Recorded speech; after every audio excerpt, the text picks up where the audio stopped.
نحمده ونصلي ونسلم على سيدنا ومولانا محمد رسول النبي الأمين الحنين المكين الكريم الرؤوف الرحيم. أما بعد فأعوذ بالله من الشيطان الرجيم. بسم الله الرحمن الرحيم. قال الله تبارك وتعالى في الكلام المجيد فرقان الحميد: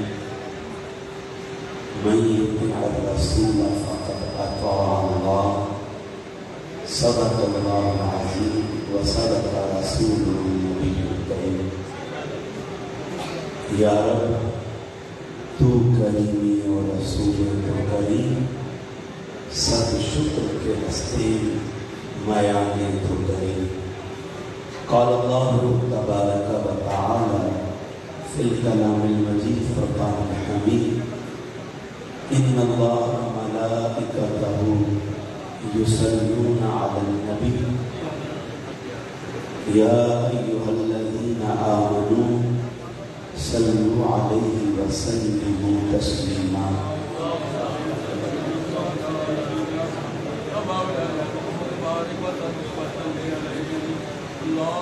ٹھنڈا پانی اتنی جلدی آگ کو نہیں بجھاتا، ٹھنڈا پانی اتنی جلدی آگ کو نہیں بجھاتا جتنی جلدی میرے آقا پر پڑا ہوا درود انسان کے گناہوں کو مٹاتا ہے. دیکھیں، انسانی فطرت، مزاج، جبلت، عادت ہے، جب اسے آلٹرنیٹ رزلٹ پتہ چل جاتا ہے، جب اسے منزل کے بارے علم ہو جاتا ہے، اسے اپنے نشان آخرت کی خبر ہو جاتی ہے، پھر وہ خوب محنت کرتا ہے.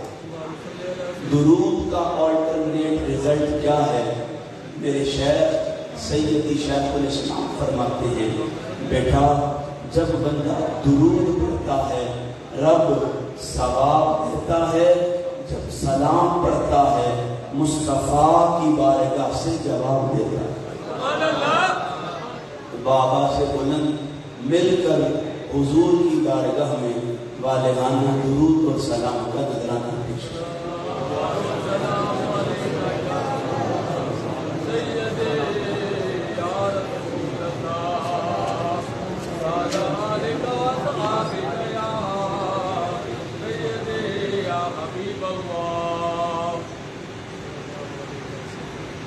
اللہ رب العزت کا بے حد و حساب شکر، جس نے اپنی توفیق خاص سے ہمیں اپنی بندگی اور اپنے محبوب صلی اللہ تعالی علیہ وآلہ وسلم کی غلامی سے سرفراز فرمایا. یہ اللہ کا ہم پہ خاص فضل ہے، کرم ہے، اس کی عطا ہے، انعام عظیم ہے کہ ہم سب بعد از نماز مغرب منہاج القرآن کمیونٹی سینٹر حضروں میں موجود ہیں. اللہ پاک ان احباب و محبت کے ذوق کو سلامت رکھے. میں ابتداء گفتگو میں بانی محفل محترم ملک اختر صاحب کا صدقے دل سے شکریہ ادا کرتا ہوں. انہوں نے اس بارونق محفل کا اہتمام کیا. اللہ پاک دیار غیر میں بیٹھ کر ان کی اس کاوش کو قبول کرنے.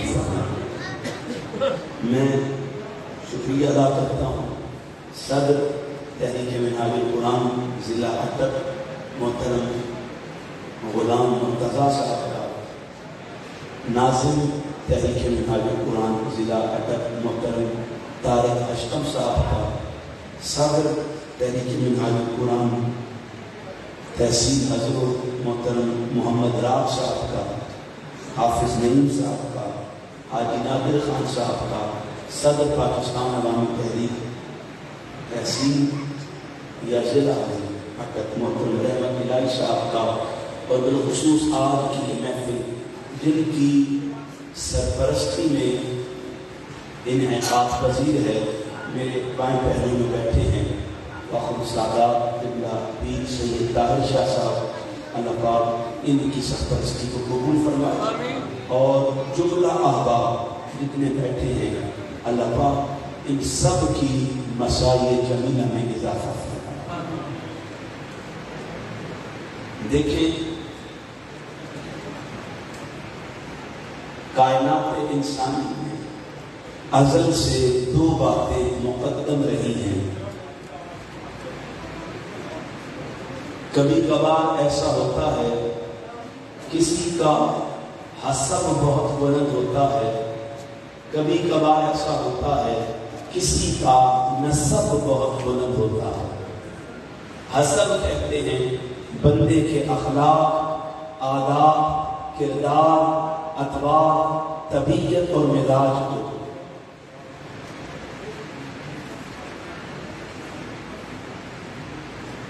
میں یہ وفا نہیں ہے کہ جو بچے ہم سے محبت کریں ہم ان کی محبت کا ادا نہ کریں. میں سیدی شیخ الاسلام کے دو قابل فخر فرزند یہاں بیٹھے ہیں، ایک محترم علامہ فیضان صاحب اور ایک علامہ محمد حمزہ صاحب. اللہ پاک ان بچوں کی عمر میں، علم میں، عمل میں برکتیں عطا فرمائے. یہ ہمارا شہزادہ بیٹھا ہے، بیٹھے ہوئے اور کتنے جملہ احباب بیٹھے، اللہ ان سب کی محبتوں کو قبول فرمائے. دیکھیں ازل سے کائنات میں دو باتیں مقدم رہی ہیں. کبھی کسی کا نسب بلند رہا ہے، کبھی کسی کا حسب بلند رہا ہے. حسب کہتے ہیں اخلاق. علامہ سید محمد عرفان شاہ صاحب حافظ اللہ رونق افروز ہوئے، اللہ پاک ان کی خصوصی شرکت کو ہمارے حق میں قبول فرمائے.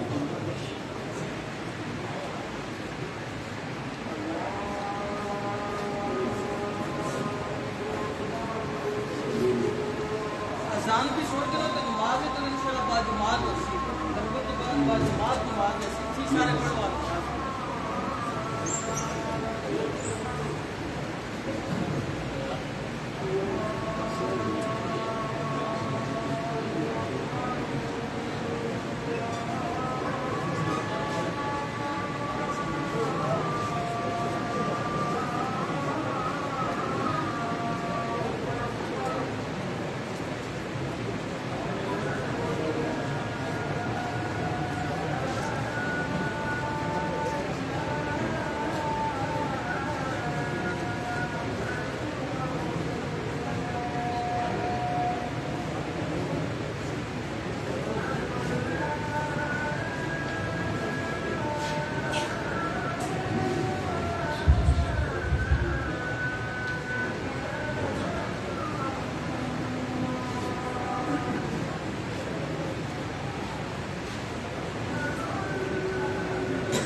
تو سامعین محترم، میں ابتدائی گفتگو میں عرض کر رہا تھا ازل سے کائنات میں دو باتیں مرتب رہی ہیں، کبھی کسی کا حسب بلند رہا ہے، کبھی کسی کا نسب بلند رہا ہے۔ حسب کہتے ہیں اخلاق کو، عادات کو، کردار کو، اطوار کو۔ حسب وہ ہوتا ہے جو بندہ کماتا ہے، نسب وہ ہوتا ہے جو رب رحمان اپنے بندوں کو عطا فرماتا ہے۔ کبھی کسی کا نسب بلند ہوتا ہے، کبھی کسی کا حسب بلند ہوتا ہے۔ میں دو مثالیں قرآن سے دوں گا، ایک مثال عہد رسالت میں آپ سے دوں گا۔ سیدنا آدم علیہ السلام کے دو بیٹے ہیں، ایک کا نام ہے حابیل اور ایک کا نام ہے قابیل۔ ان دونوں کا نسب کیا ہے؟ یہ دونوں نبی ذاتے ہیں۔ ان دونوں کا نسب کیا ہے؟ یہ دونوں نبی ذاتے ہیں۔ ان کے بابا ابو البشر سیدنا آدم ہیں۔ کائنات ارضی پر لباس بشریت میں وہ پہلے نبی بن کر آ رہے ہیں۔ یہ دونوں ان کے بیٹے ہیں، ایک کا نام ہے حابیل اور ایک کا نام ہے قابیل۔ دونوں بھائیوں میں کسی معاملے میں جھگڑا ہوتا ہے، وہ رب کی رضا کے لیے قربانی پیش کرتے ہیں۔ حابیل اور قابیل میں سے اللہ حابیل کی قربانی کو قبول کر لیتا ہے۔ قابیل اپنے بھائی سے بدلہ لینے کے لیے حابیل کا قتل کر دیتا ہے۔ اب ان دونوں کا نسب کیا تھا؟ یہ دونوں نبی زادے تھے۔ ان کا نسب کیا تھا؟ ابو البشر سیدنا آدم کے بیٹے تھے۔ ان کا نسب کیا تھا؟ کائنات نبوت میں جو پہلا بشر ہے یہ اس کی اولاد تھے، لیکن ان کا حسب کیا تھا؟ ایک بیٹا قابیل نبی زادہ ہونے کے باوجود کائنات میں پہلا قاتل بن رہا، پہلا۔ اب آپ نسب دیکھیں، نسب کتنا بلند ہے، حسب دیکھیں کتنا گھٹیا ہے۔ اسی طرح نوح علیہ السلام ہے، انہیں حکم ہوتا ہے کشتی بنانے کا، آپ اللہ کے حکم سے کشتی بناتے ہیں، مخلوقات کو بلاتے ہیں، ہر مخلوق کی ایک جنس اس کشتی میں سوار ہونے لگتی ہے۔ آپ کشتی کی نوک پر کھڑے ہو کر اپنے بیٹے کو آواز دیتے ہیں، رب آپ کو بیٹے کو آواز دینے سے منع کر دیتا ہے۔ آپ جب پکارتے ہیں اپنے بیٹے کو، اب اس کا نسب کیا ہے؟ باپ نبی ہے۔ اس کا نسب کیا ہے؟ باپ اللہ رب العزت کی بارگاہ سے نبوت کا لباس پہن کر آ رہا ہے۔ اس کا نسب کیا ہے؟ وہ نبی زادہ ہے، لیکن حسب یہ ہے اپنے باپ کا نافرمان بننا، اپنے باپ کا۔ کبھی انسان کا نسب بہت بلند ہوتا ہے اور اس کا حسب بہت گھٹیا ہوتا ہے، لیکن کبھی حسب بہت بلند ہوتا ہے اور نسب کمزور ہوتا ہے۔ اس کی ایک مثال عہد رسالت میں آپ سے دیتا ہوں۔ نبی رحمت کا ایک غلام ہے، نام اس کا بلال ہے۔ نبی رحمت کا ایک غلام ہے، نام اس کا بلال ہے۔ ساری دنیا میں بہت کم لوگ ہیں جن کو ان کا نسب معلوم ہے۔ ہر عام بندے کو ان کے باپ دادا کے بارے میں علم نہیں ہے، ان کا نسب غیر معلوم ہے۔ ان کا نسب کیا ہے؟ وہ منڈی در منڈی حبشہ سے بک کر آنے والا ایک غلام ہے، مگر مصطفیٰ کا عاشق ہے، حضور کے حسن سراپا کا عاشق ہے، کملی والے کا غلام ہے۔ رب اس کا نسب نہیں دیکھتا، حسب دیکھتا ہے۔ عرب کے بڑے بڑے نسب والے نیچے تھے اور مصطفیٰ کا غلام کعبے کی چھت پہ، کعبے کی چھت پہ کبھی کسی کا نسب بلند ہوتا ہے، کبھی کسی کا حسب بلند ہوتا ہے۔ حسین کائنات کا وہ بادشاہ ہے، نہ اس کے نسب جیسا کسی کا نسب ہے، نہ اس کے حسب جیسا کسی کا حسب۔ بادشاہ کیسے بنتے ہیں شاہ جی؟ بادشاہ بنتے ہیں، باپ بادشاہ ہو، بیٹا بادشاہ ہے، پھر اس کا بیٹا بادشاہ ہے۔ کوئی ان کی ریاست پر حملہ کرے، اب یہ محکوم ہے، وہ بادشاہ ہے۔ بادشاہتیں بدلتی رہتی ہیں، کائنات ارضی و سماوی کا حسین وہ بادشاہ ہے، اس کے در پر جو گر جاتا ہے یہ اسے بادشاہ بناتا ہے۔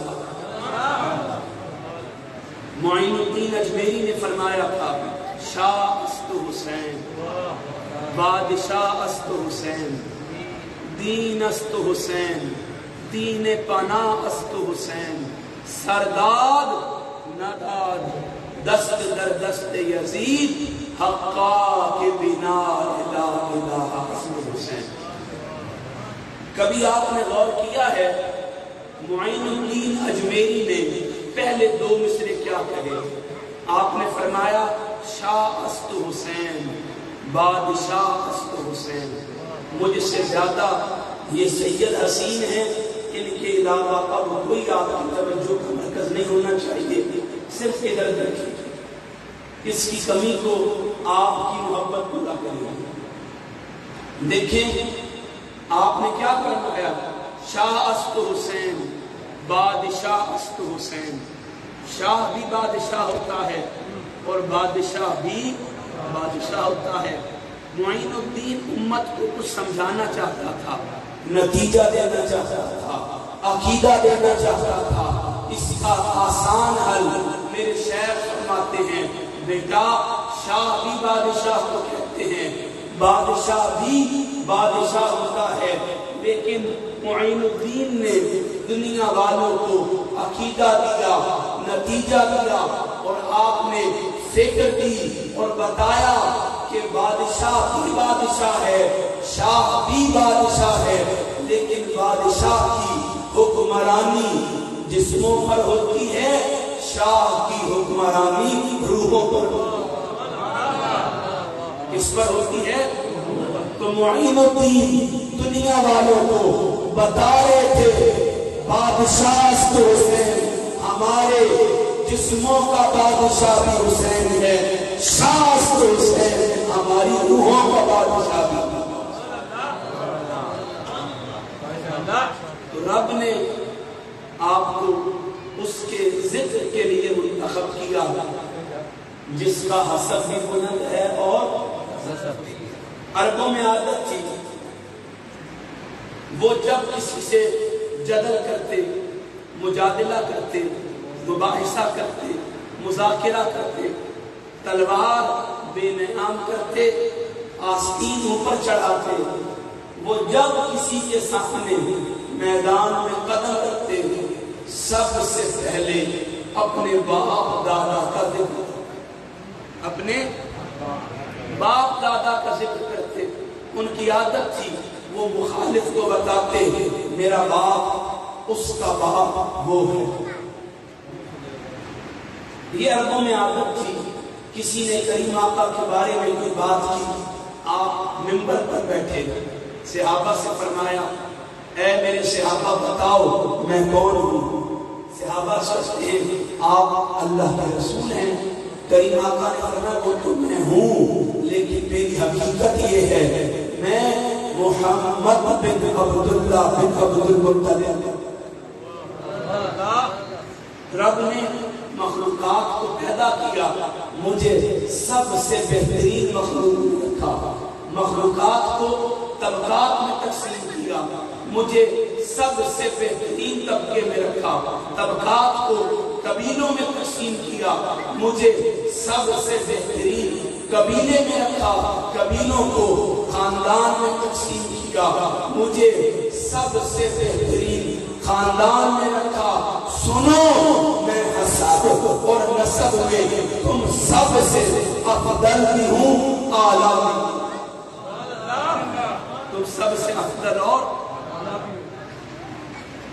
تو عربوں میں یہ عادت تھی، غزوہ احد کا موقع ہے، دو کافر عتبہ اور شیبہ یہ آگے بڑھتے ہیں، نبی رحمت کی جانب سے دو انصار صحابی تلوار لے کر ان کے سامنے جاتے ہیں۔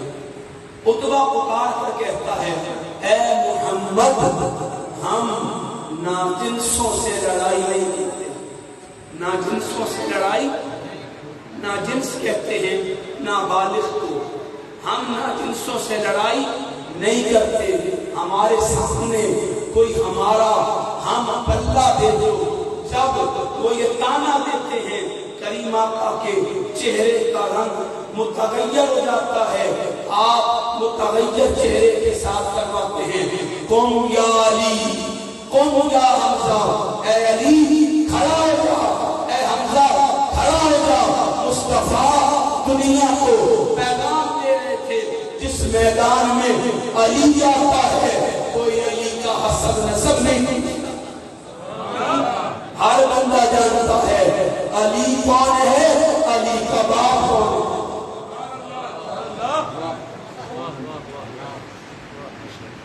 سامعین مکرم، کبھی کسی کا حسب بلند ہوتا ہے، کبھی کسی کا۔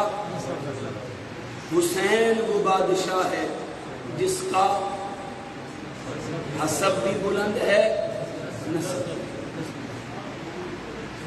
نہ اس کے حسب جیسا کسی کا حسب ہے، نہ اس کے نسب جیسا کسی کا نسب ہے۔ میں نے ابتدائی گفتگو میں سورہ نساء کی 80 نمبر آیت آپ کے سامنے تلاوت کی۔ رب ذوالجلال نے فرمایا، من یطیع الرسول فقد اطاع اللہ۔ اس آیت میں اللہ رب العزت نے امت کو ایک مکمل ضابطہ حیات عطا کیا، رب ذوالجلال نے ایک رہنما اصول عطا کیا۔ فرمایا، جو بندہ میرے قریب آنا چاہتا ہے، مجھے راضی کرنا چاہتا ہے، میری ذات کا عرفان، وجدان، ایقان چاہتا ہے، اس کے لیے لازم ہے وہ میرے مصطفیٰ کے قریب آئے، وہ میرے مصطفیٰ کو راضی کرے، میرے مصطفیٰ کی ذات کا عرفان، وجدان اور ایقان حاصل کرے۔ اب جو میرے مصطفیٰ کے قریب آئے گا، میں رب اسے اپنی ذات کا قرب عطا کروں۔ دیکھیں، یہ جو اطاعت کا لفظ ہے، یہ باب افعال سے مصدر ہے، اس کی اصل طوعن ہے اور اس کی ضد کرہن ہے۔ طوعن کہتے ہیں پسند کو، کرہن کہتے ہیں ناپسند کو۔ باب افعال کا خاصہ سلب ماخذ کا ہے، یعنی کسی شے کو سلب کر لینے کا معنی اس میں پایا جاتا ہے۔ مثلا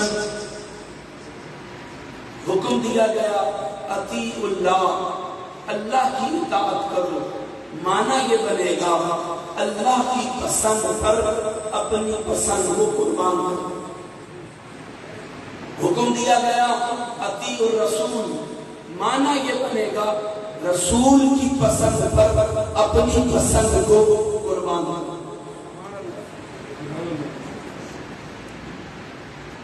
دیکھیں، سلب ماخذ کا معنی یہ ہے جس کی اطاعت کا حکم دیا جائے اس کی اطاعت پر اپنی محبت کو، چاہت کو، انسیت کو، رفاقت کو، تعلق کو، رواداری کو، جس کے ساتھ جو اس کا محبت ہے، جس کی اطاعت کا حکم دیا جا رہا ہے، اس کی اطاعت پر اپنا سب کچھ قربان کرنا۔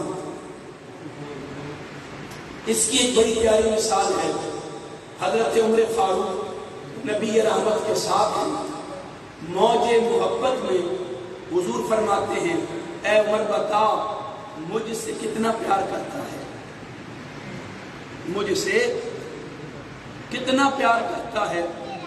عمر عرض کرتے ہیں آقا اپنی جان کو چھوڑ دوں، کائنات کی ہر شے سے بڑھ کر عمر آپ سے محبت کرتا ہے۔ رسول کریم نے فرمایا عمر یہ تو محبت کا حق نہیں ہے، محبت کیا ہے؟ لا یؤمن احدکم حتی اکون احب الیہ من والدہ وولدہ والناس اجمعین۔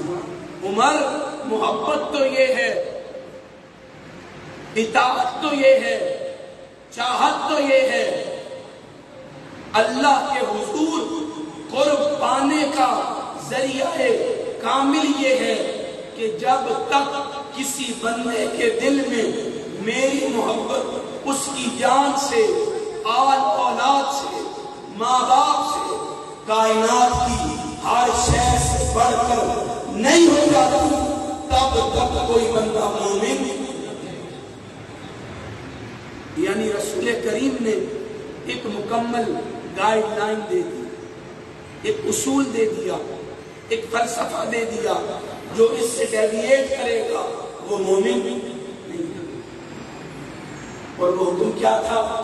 فرمایا جو چاہتا ہے خدا اسے ایمان کا کمال عطا کر دے وہ اپنا سب کچھ میرے نام پر قربان کرے، جو اپنا سب کچھ میرے نام پر قربان کرے گا خدا اسے میری ذات کا، میری محبت کا، میری ذات کے عرفان کا فیضان عطا کرے۔ نعرہ تکبیر، نعرہ رسالت، نعرہ حیدری، حسینیت، حسینیت، یزیدیت۔ سامنے مکرم اللہ رب العزت نے حکم کیا دیا؟ میرے رسول کی محبت پر اپنا سب کچھ قربان کرے۔ جو میرے رسول کی محبت پر اپنا سب کچھ قربان کرے گا میں اسے اپنی محبت کا فیضان عطا کروں۔ اب کائنات کے ہر فرد کے لیے حکم یہ ہے وہ اپنی محبتوں کو مصطفیٰ کی محبت پر قربان کرے، اپنی چاہتوں کو مصطفیٰ کی چاہت پر قربان کرے، اپنی رضا کو مصطفیٰ کی رضا پر قربان کرے، اپنی منفعت کو مصطفیٰ کی خواہش، ارادے، چاہت اور عشق پر قربان کر دے۔ جو اپنا سب کچھ مصطفیٰ پر قربان کرے گا خدا اسے اپنی محبت کا فیضان عطا کرے۔ دیکھیں اللہ نے تو ہمیں بتا دیا کہ اپنا سب کچھ کس کی محبت پر قربان کرنا ہے۔ سوال پیدا ہوتا ہے اس مصطفیٰ کی بھی کوئی محبت ہے، اس کی بھی کوئی چاہت ہے، اس کا بھی کوئی ارادہ ہے، اس کو بھی کسی سے عشق ہے، اس کو بھی کسی سے پیار ہے۔ ہم نے اپنا سب کچھ مصطفیٰ پر قربان کرنا ہے۔ آئیں دیکھتے ہیں مصطفیٰ اپنا سب کچھ کس پر قربان کر رہے ہیں، اپنا سب کچھ کس کی چاہت پر لٹا رہے ہیں۔ آئیں مدینہ کی گلیوں میں چلتے ہیں، ایک عجیب منظر ہے۔ ابو یعلا عامری روایت کرتے ہیں ایک صحابی کریم آقا کی خدمت میں حاضر ہوئے، عرض کی حضور اگر مہمان نوازی کا شرف ملے میں آپ کی دعوت کرنا چاہتا ہوں۔ کریم آقا نے دعوت قبول کر لی۔ صحابہ فرماتے ہیں ہم حضور کے ساتھ چل پڑے۔ حالت یہ تھی ہم نے ہاتھ باندھے ہوئے تھے، حضور کے پیچھے پیچھے چل رہے تھے، حضور ہمارے لگے تھے۔ ایک وقت آتا ہے کریم آقا رک جاتے ہیں۔ ہم کیا دیکھتے ہیں؟ کریم آقا رکے چونکہ حضور کے آگے کچھ بچے کھیل رہے تھے، ان بچوں میں حسین بھی کھیل رہا تھا۔ جیسے ہی کریم آقا نے حسین کو ان بچوں میں کھیلتا دیکھا فَأَرَادَ أَن يَأْخُذَهُ، حضور نے ارادہ کیا میں حسین کو پکڑوں۔ حضور حسین کو پکڑنے کے لیے آگے بڑھے، حسین نے دوڑنا شروع کر دی۔ اب یہ منظر آپ نے سمجھنا ہے، اور سمجھنے کے لیے آپ کا مدینہ میں ہونا بڑا ضروری ہے۔ میری خواہش ہے آپ کو مدینہ کی گلیوں میں لے چلوں۔ عجیب منظر ہے، حسین آگے آگے، مصطفیٰ حسین کے پیچھے پیچھے۔ حدیث کے لفظ ہیں فَتَفِقَ الصَّبِيُّ يَفِرُّ ہَا هُنَا مَرَّ وَہَا هُنَا مَرَّ۔ کریم آقا حسین کے پیچھے، حسین کبھی دائیں جائیں کبھی بائیں جائیں، جب حسین دائیں جائیں مصطفیٰ بھی دائیں جائیں، حسین بائیں جائیں مصطفیٰ بھی بائیں جائیں۔ عجیب منظر ہے، مخلوقات ورطہ حیرت میں ہیں، نبی ورطہ حیرت میں ہیں، رسول عجیب منظر دیکھ رہے ہیں۔ وہ یہ منظر اپنی آنکھوں میں دیکھ رہے ہیں۔ رب محبوب کو ام ہانی کے گھر سے اٹھائے، مسجد حرام سے مسجد اقصیٰ لے آئے، ہمیں اپنی قبروں سے اٹھائے، 1.25 لاکھ نبیوں کو مصطفیٰ کے پیچھے جمع کر دیا، اور مصطفیٰ کو ان نبیوں کا امام بنا دیا۔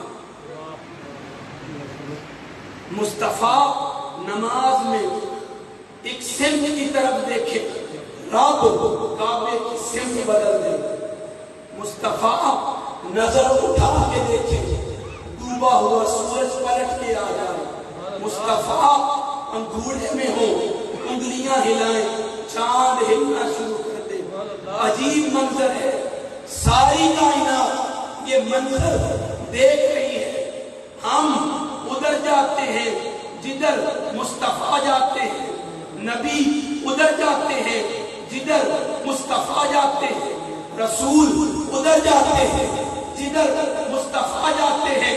عجیب منظر ہے، ساری کائنات دیکھ رہی ہے، مدینہ کی گلیوں میں جدھر حسین جاتے ہیں ادھر حسین کے بابا مصطفیٰ جاتے ہیں،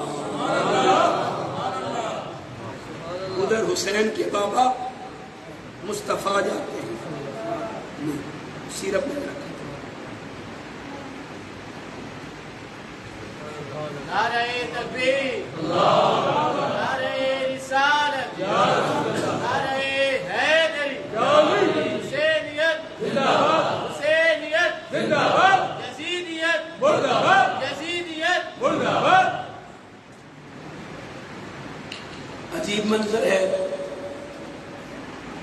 ساری کائنات ورطہ حیرت میں ہے، نبی رسول صحابہ عجیب منظر دیکھ رہے ہیں مدینہ کی گلیوں میں، جدھر مصطفیٰ جا رہے ہیں، جدھر حسین جا رہے ہیں ادھر مصطفیٰ جا رہے ہیں۔ دیکھیں، مصطفیٰ امت کو ایک اصول دے رہے تھے، ایک ضابطہ حیات دے رہے تھے، ایک راہ امت کے لیے متعین کر رہے تھے۔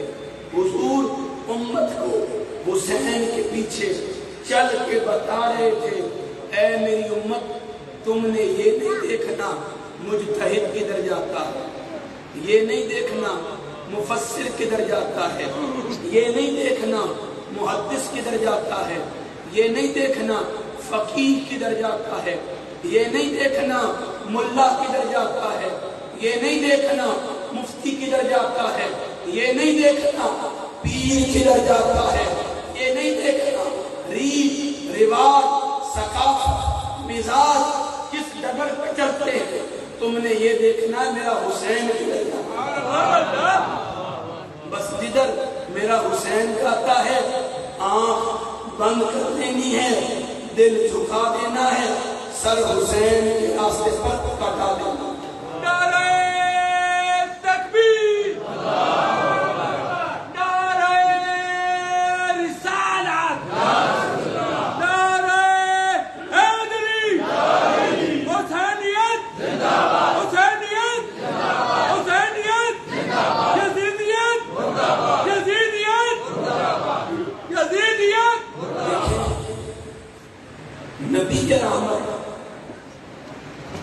حسین ابن علی کو پکڑ لیتے ہیں، پکڑ کر اپنی گود میں بٹھاتے ہیں، حسین کے لبوں پر اپنے لب رکھتے ہیں، پھر صحابہ سے فرماتے ہیں حسین منی وانا من الحسین، اے میرے صحابہ حسین مجھ سے ہے اور میں مصطفیٰ حسین سے۔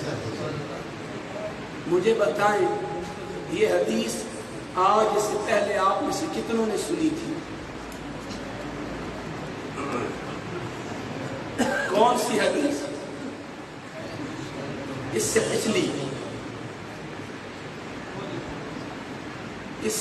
حدیث کس نے سنی تھی؟ کسی نے نہیں۔ 2001 میں سیدی شیخ الاسلام نے اربعینات کا کنسیپٹ دیا۔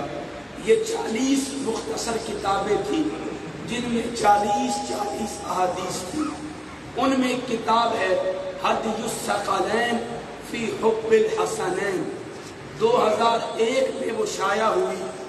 2001 سے پہلے 1992 میں قبلہ حضور کا شان حسنین پر ایک خطاب ہے، اس میں یہ روایت بیان کی۔ کوئی مولوی یہ پوری روایت نہیں سناتا، کیوں؟ وہ جانتا ہے مصطفیٰ نے اس حدیث میں حسین کو قابل تقلید بنایا ہے۔ کیا بنایا ہے؟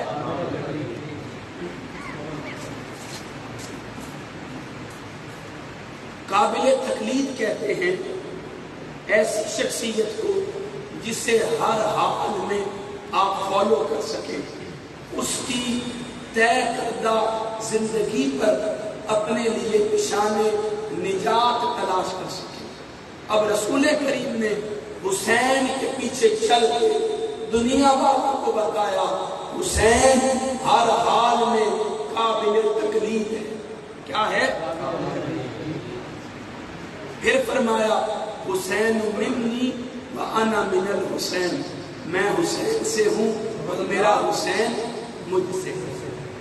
پھر فرمایا احب اللہ من احب حسینا، دیکھیں اللہ رب العزت نے رسول کی اطاعت کا حکم دیا، فرمایا جو میرے رسول کی اطاعت کرے گا میں رب اس سے راضی ہو جاؤں گا، اس کے قریب ہو جاؤں گا، اس سے محبت کروں گا جو میرے رسول سے محبت کرے گا۔ اب سوال پیدا ہوتا ہے رسول کی محبت کا حکم کیوں دیا گیا؟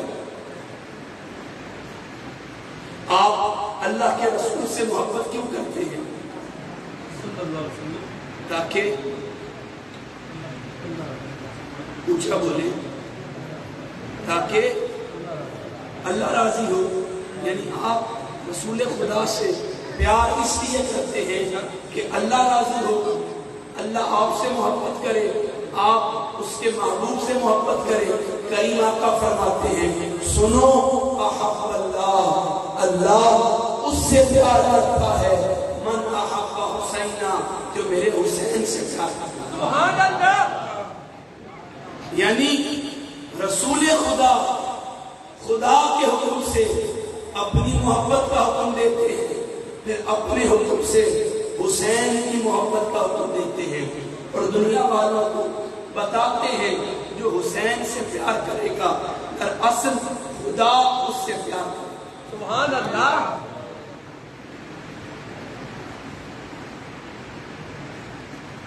نعرہ تکبیر، نعرہ رسالت، نعرہ حیدری، حسینیت، حسینیت، حسینیت، یزیدیت، یزیدیت، یزیدیت۔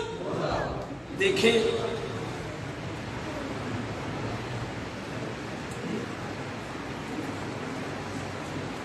رسول کریم نے حسین کو قابل تقلید بنایا۔ میں کوشش کرتا ہوں موضوع پورا کر سکوں۔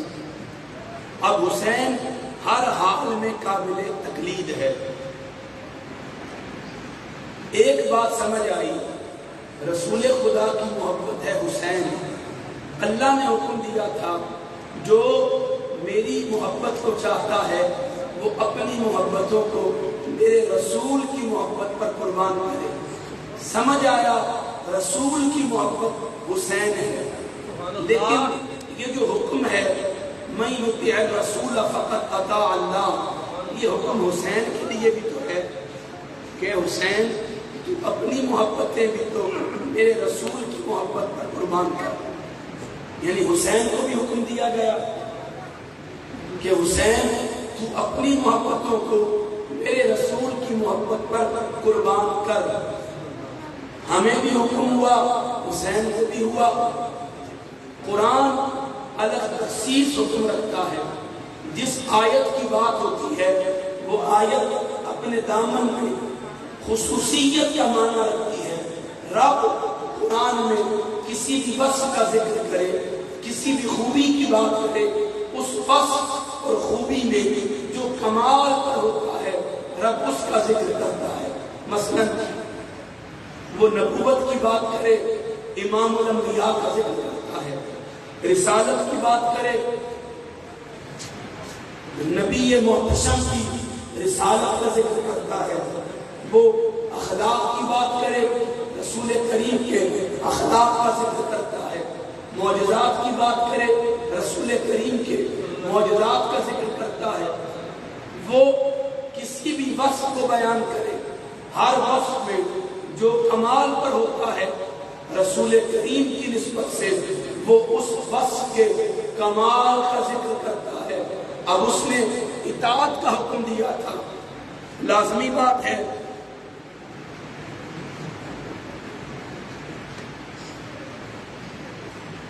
اطاعت کے وصف میں جو کمال پر تھا اب اس کا ذکر کرنا تھا.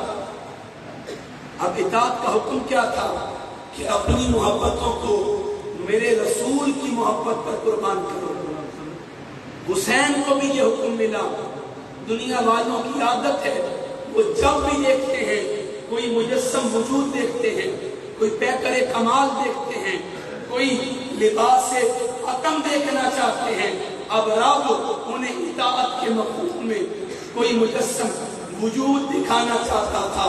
اس نے کہا جو بندہ اطاعت میں کوئی پیکر کمال دیکھنا چاہتا ہے وہ کربلا میں جائے اور میرے حسین کا کردار دیکھے کہ الصبح کس طرح حسین اپنی محبتوں کو اپنے بابا کے دین اور میری رضا کے لیے قربان کرتا ہے. وہ اپنے بچوں کو قربان کرتا ہے، اپنے بھائی کو قربان کرتا ہے، اپنے ساتھیوں کو قربان کرتا ہے. جب سب قربان ہو جاتے ہیں حسین رضا ربی کے لیے اپنا سر اپنے رب کی بارگاہ میں پیش کرتا اور خود کو بھی اس کی محبت پر اپنی محبت سر کٹا کر مصطفیٰ کی رضا کے لیے قربان کرتا. یعنی حسین اپنی چاہتوں کو اپنے دین اور بابا مصطفیٰ کے دین کی بقا کے لیے قربان کرتا. چونکہ حسین قابل تقلید تھے اس لیے حسین کا ہر عمل قابل تقلید بن رہا ہے. اب رب ذوالجلال نے محبوب رسول کو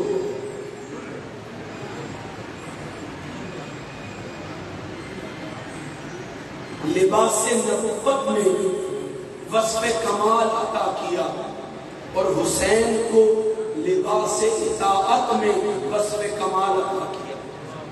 حسین نے اپنا سب کچھ اپنے بابا کے دین کے لیے قربان کر دیا، اپنے نانا کے دین کی بقا کے لیے اور رضائے ربی کے لیے قربان کر دیا.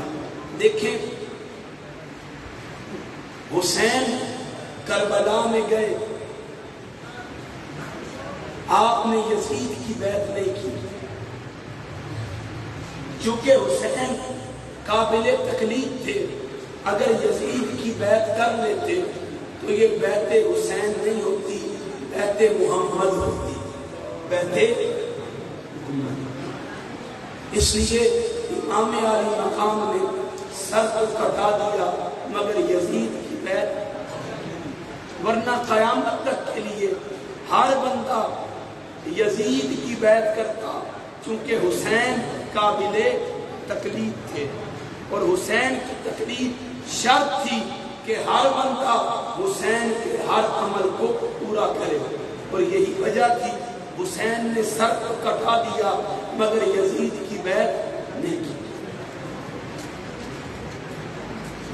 اب گلے میں اتنی وسعت نہیں ہے لیکن میں اصل مضمون بتا دیتا ہوں۔ جب یزید تخت پر بیٹھا اس نے ولید بن عقبہ کو خط لکھا۔ ولید بن عقبہ مدینے کا گورنر تھا، اسے خط لکھا 3 لوگوں کی میرے حق میں بیعت لے، عبداللہ ابن عمر کی، عبداللہ ابن زبیر کی اور حسین ابن علی کی۔ ولید بن عقبہ بڑا پریشان ہوا، ابن زیاد یہ خط لے کر آیا تھا، ابن زیاد سے مشورہ کرتا ہے بتا کیا کروں؟ ابن زیاد کہتا ہے ان تینوں کو بلا اور یزید کی بیعت پر راضی کر۔ عبداللہ ابن عمر کو بلایا گیا، انہوں نے یزید کی بیعت کر لی۔ عبداللہ ابن زبیر کو پتہ چلا، انہوں نے مدینہ چھوڑا، مکہ جا کے الگ حکومت میں۔ جب امام علی مقام کو بلایا گیا، آپ تشریف لے کر آئے، آپ نے پوچھا ہاں بھائی ولید بتا کیوں بلایا ہے؟ عرض کرتا ہے حضور یزید تخت پر بیٹھا ہے، اس نے آپ کی بیعت کا حکم دیا ہے اور آپ کی بیعت کو مدینہ کی بیعت قرار دیا، آپ کی بیعت کو مدینہ کی بیعت قرار دیا ہے۔ اور دوستوں مدینہ اس زمانے میں اسلام کی بنیاد اور اساس تھا۔ اگر مدینہ کی بیعت ہو جاتی تو یزید کی بیعت سارا عرب کر لیتا، اور مدینہ کی بیعت تنہا حسین کی بیعت تھی۔ حسین ابن علی نے فرمایا مجھ جیسا بند کمروں میں بیعت نہیں کرتا، اگر تجھے بیعت چاہیے باہر اعلان کر، اگر دل مانے گا ہم بیعت کر لیں گے، نہیں ہم تو اپنی مرضی کے مالک ہیں۔ حسین ابن علی جانے لگے،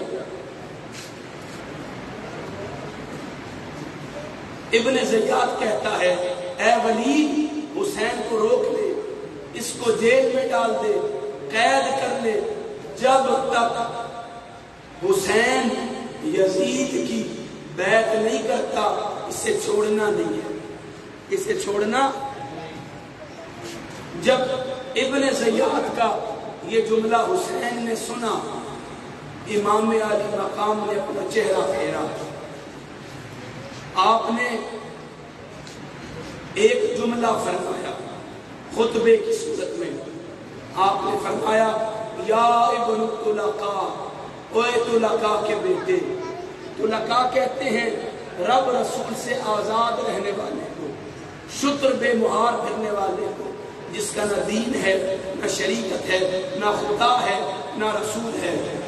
آپ نے فرمایا یا ابن طلقاء، اوے طلقاء کے بیٹے، یا لائب القلوب، اوے کتوں کے ساتھ کھیلنے والے، تیرا نسب یہ ہے تو کتوں کے ساتھ کھیلتا ہے، کتوں کے ساتھ اٹھتا ہے، کتوں کے ساتھ بیٹھتا ہے، تو جس سے بات کر رہا ہے اس حسین کا نسب یہ ہے انا اہل بیت النبوہ، میں اہل بیت محمد میں سے، میں اہل بیت محمد میں سے ہوں۔ تو میرے سامنے بات کرتا ہے، تو مجھے قید کرے گا، تیری اتنی جرت، اتنی طاقت، اتنی غیرت، تو میرے بارے میں یہ جملے کہتا ہے، سن تیرا نسب یہ ہے تو کتوں کے ساتھ کھیلتا ہے، میرا نسب یہ ہے میں محمد کا بیٹا ہوں، میں محمد کا بیٹا ہوں۔ پھر فرمایا وَمَعْدِنَ الرِّسَالَةِ، ہم ہیں جن کے گھر خدا نے اپنا رسول بھیجا ہے،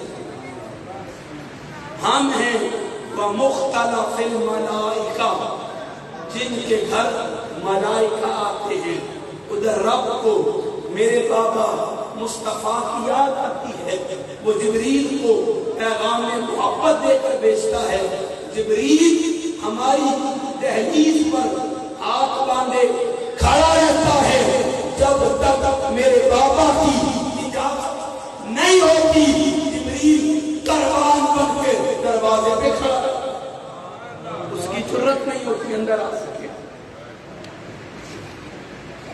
فرمایا وَبِنَا فَتَحَ اللَّهُ وَبِنَا ختم اللہ، ہم ہیں جن پر خدا نے خیر کا ہر دروازہ کھولا ہے، اور ہم ہی ہیں جن پر خیر کے سارے دروازے بند کر دیے ہیں،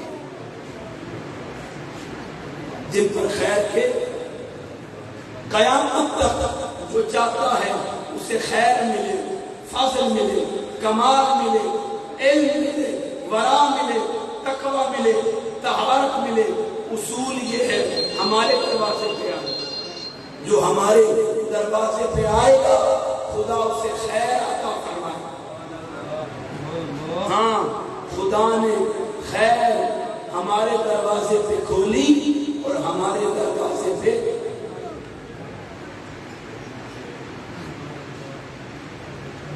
پھر آپ نے فرمایا تو یزید کی بیعت کی بات کرتا ہے، اس کی حقیقت یہ ہے رجل فاسق، وہ فاسق انسان ہے،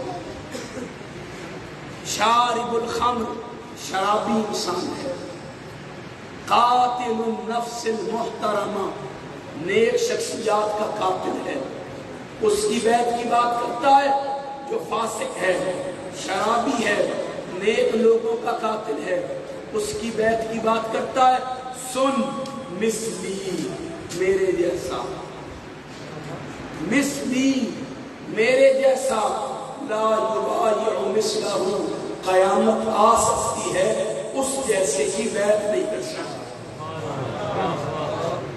کیوں؟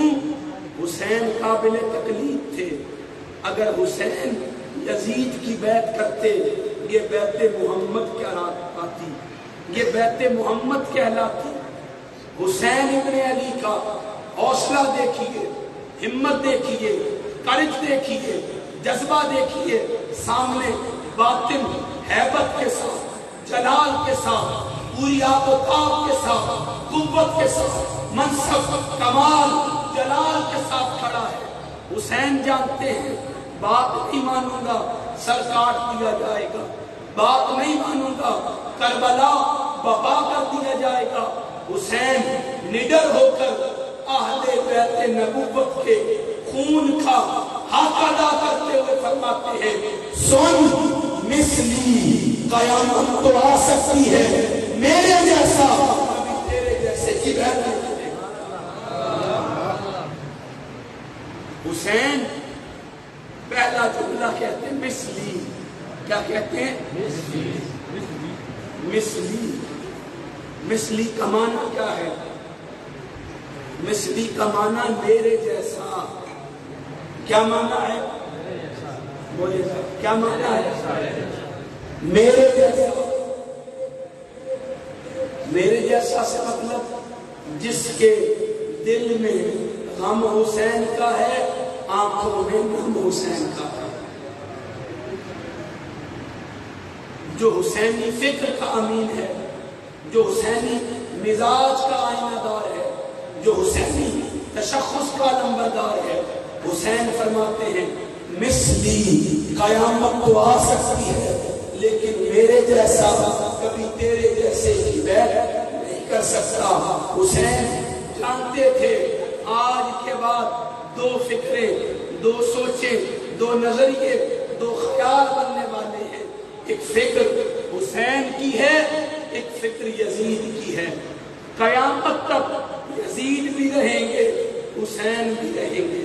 حسین بتا رہے تھے اے وقت یزید سن، قیامت تک جب بھی یزید آئے گا جو میرے جیسا میری فکر کا امین ہوگا، قیامت تک وہ کبھی یزید کی بیعت نہیں کرے گا۔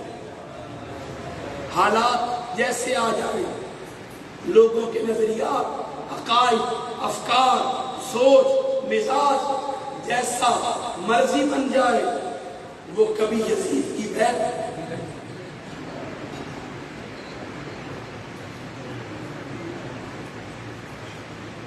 نعرہ تکبیر، نعرہ رسالت، نعرہ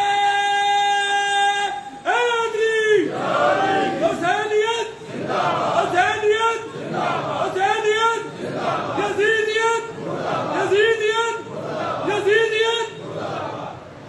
دیکھیں، حسین نے پیغام دیا، قیامت تک میرے جیسا کبھی یزید جیسے کی بیعت۔ دنیا نے وہ منظر دیکھا، رب نے ڈاکٹر طاہر القادری کو یہ عظمت و شان عطا کی، یہ جرت، استقامت، عزم، استقلال، ہیبت، منصب، کمال عطا کیا۔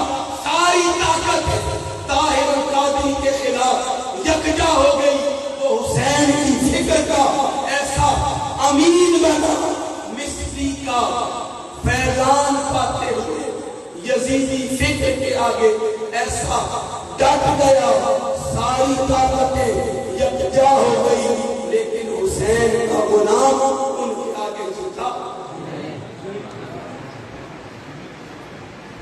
باتیں بہت سیکھی جا سکتی ہیں،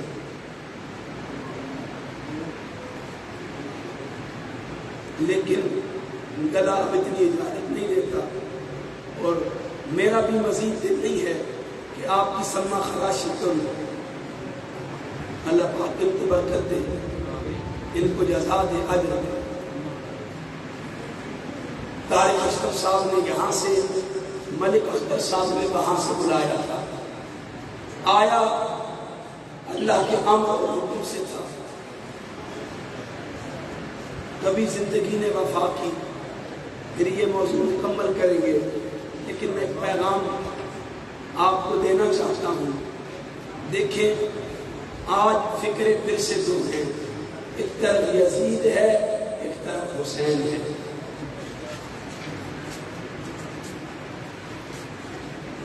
آپ کو کہیں جانے کی ضرورت نہیں ہے، آپ کا یہ اپنا علاقہ ہے۔ میں یہاں آیا دن 1 بجے، محترم جابر حسین صاحب نے مجھے بتایا کہ ادھر آج ایک بہت بڑا کرکٹ کا میچ ہے۔ کیا ہے؟ انعام بھی کوئی 2 لاکھ ہے، خرچہ 10 لاکھ ہے۔ یہ میرے پاس بیٹھے ہوئے تھے، انہوں نے کچھ مناظر وہاں کے دکھائے فیس بک پر۔ ساری دنیا میچ دیکھنے گئی ہوئی تھی، ساری دنیا وہ کرکٹ میچ اپنی آنکھوں میں اتارنے گئی ہوئی تھی۔ میں آپ سے سوال کرتا ہوں، آج دن کون سا ہے؟ کیا 11؟ کوئی بتا سکتا ہے اس دن کیا ہوا تھا؟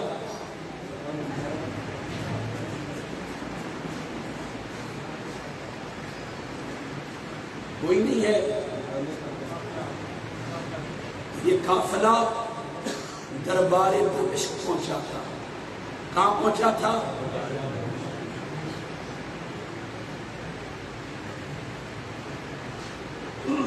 کبھی چھوٹی بچی اسکول سے گھر آئے، بھائی، باپ، ماں، اس کے چہرے پر انگلیوں کے نشان دیکھے، بھائی کا جگر،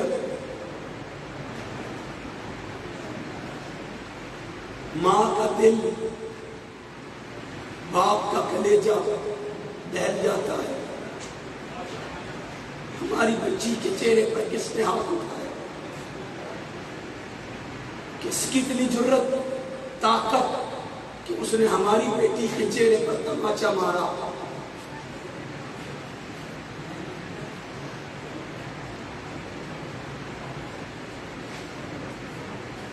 دربار دمشق تھا، میرے حسین کا سر تھا. ابن زیاد تخت پہ بیٹھا تھا، زینب موجود تھی،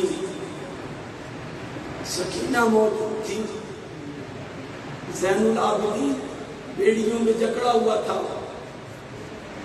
عجیب منظر تھا. ابن زیاد زینب کے سامنے لب حسین پر چھڑیاں مار رہا تھا.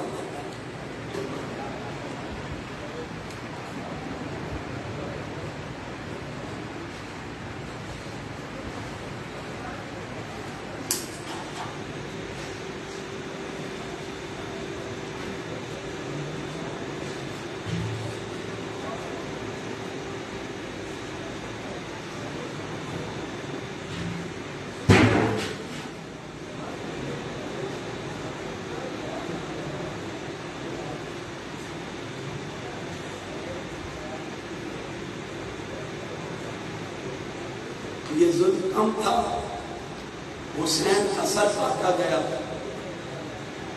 عمر بن سعد نے اپنے گھوڑے کے سموں سے مقتل الحسین میں درد ہے، حسین کے جسم پر گھوڑا دوڑایا. ایک گھوڑے کے سم میں 45 کلو وزن طاقت ہوتی ہے. آپ 45 کلو کا پتھر اٹھائیں اور کسی پر پھینکیں، 65 کلو کا پتھر، تو بتائیں اس کے جسم کی کیا حالت ہوگی. حسین اثر نیزے پہ تھا. زینب عجیب منظر دیکھ رہی تھی. عمر بن سعد ابن علی کے جسم اطہر پر گھوڑوں کے سموں سے وار کر رہا تھا. لوگوں، ہم عجیب روش پر چل پڑے ہیں، عجب ڈگر پر چل پڑے ہیں. ہمارے دنوں سے رسول کی آل کی مودت چلی گئی ہے، ہمارے دلوں سے خوف خدا نکل گیا ہے، ہماری غیرت مر گئی ہے. ہماری بہن بیٹی پر کوئی زبان کسے ہم اس کی زبان کھینچ لیتے ہیں. بتائیں نا، آپ اپنے چہرے پر زخم کا کوئی نشان لے کر گھر جائیں، بہن پہلے چہرہ دیکھتی ہے، میرے ویر کیا ہوا.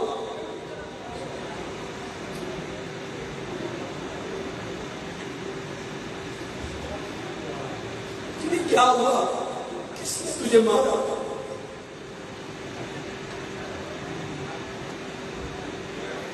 عجیب منظر ہے.